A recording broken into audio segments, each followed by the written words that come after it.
পিতামাতা যারা সন্তানদের জন্য পৃথিবীতে থাকা সবচেয়ে নির্ভরযোগ্য আশ্রয় ও সুরক্ষার প্রতীক, কিন্তু সম্প্রতি একটি ব্যতিক্রমী ঘটনার সাক্ষী হয়েছে বাংলাদেশ। রাজধানীর একটি ইংরেজি মাধ্যম শিক্ষা প্রতিষ্ঠানের শিক্ষার্থী মেহরিন তার নিজ পিতামাতার বিরুদ্ধে আদালতে নিরাপত্তা চেয়ে মামলা করেছেন, যা নিয়ে দেশজুড়ে শুরু হয় তুমুল বিতর্ক। তবে এবার এ বিষয়ে মুখ খুলেছেন দেশের একজন বিশিষ্ট ইসলামিক চিন্তাবিদ শায়খ আহমদুল্লাহ। কি বলেছেন তিনি? বিস্তারিত শিহাব ইসলামের টেস্ট রিপোর্টে। Judge was listening to us and their lawyer was telling like as if I am their property, you know, I'm not a human, as if I am their property, like আমি মানুষ না, আমি তাদের property. বাবা মা কি বললো আপনাকে? Oh, they didn't say anything, তারা কিছুই বলেনি। They are the criminals, what will they say? Okay. মা বাবা যারা একজন সন্তানের কাছে অমূল্য সম্পদ, জন্মের পর থেকে একটি সন্তানকে নিঃস্বার্থভাবে লালন পালন করে বড় করে তারা, কিন্তু সেই বাবা মায়ের বিরুদ্ধে মামলা করে দেশজুড়ে আলোচনার জন্ম দিয়েছেন এক ইংলিশ মিডিয়াম স্কুলের শিক্ষার্থী মেহরিন। এ নিয়ে সামাজিক মাধ্যম সহ বিভিন্ন মহলে চলছে ব্যাপক বিতর্ক।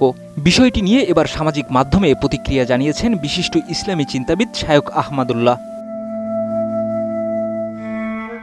সোমবার 14 জুলাই নিজের ভেরিফাইড ফেসবুক পেজে একটি আবেগঘন স্ট্যাটাসে তিনি বলেন, এই বৃষ্টি ভেজা দিনে মেয়েটির বাবা মায়ের কথা ভাবছেন তিনি। সেই বাবা মা যারা হয়তো সারা জীবন সবটুকু ভালোবাসা, শ্রম ও স্বপ্ন ঢেলে মেয়েটিকে বড় করেছেন, আজ তাদেরকে দাঁড়াতে হচ্ছে আদালতের কাঠগড়ায়। স্বাস্থ্যকর অল টাইম ফ্যামিলি কেক, সব সময় অল টাইম হেলদি লাইফ।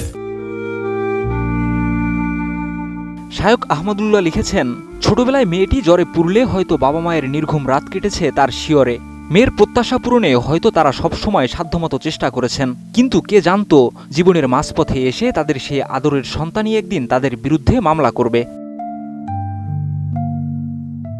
তিনি বলেন, যে সন্তান একদিন তাদের চোখের মণি ছিল, সেই সন্তানের মুখে আজ বাবা মায়ের বিরুদ্ধে ক্রিমিনালের অভিযোগ শুনতে হচ্ছে জনাকীর্ণ আদালতের সামনে। এমন দৃশ্য কল্পনাতেও কষ্টদায়ক। স্ট্যাটাসে তিনি আরও লিখেছেন, আমরা প্রায় সবাই শৈশবে মা বাবার শাসনের বিরুদ্ধে বড় হয়েছি। সেই শাসনই আজ আমাদের জীবনের ভিত্তি, আমাদের সফলতার মূল পাথেয়। কিন্তু আজকের অনেক বাবা মা পশ্চিমা প্রভাব ও ভোগবাদী দৃষ্টিভঙ্গিতে সন্তান প্রতিপালন করছেন।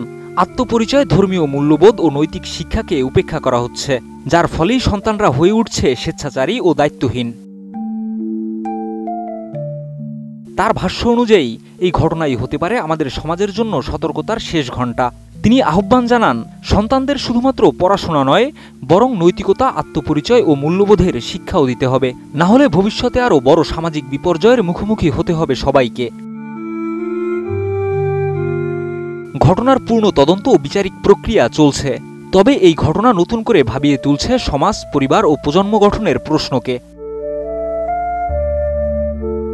শিহাব ইসলাম, ATN নিউজ।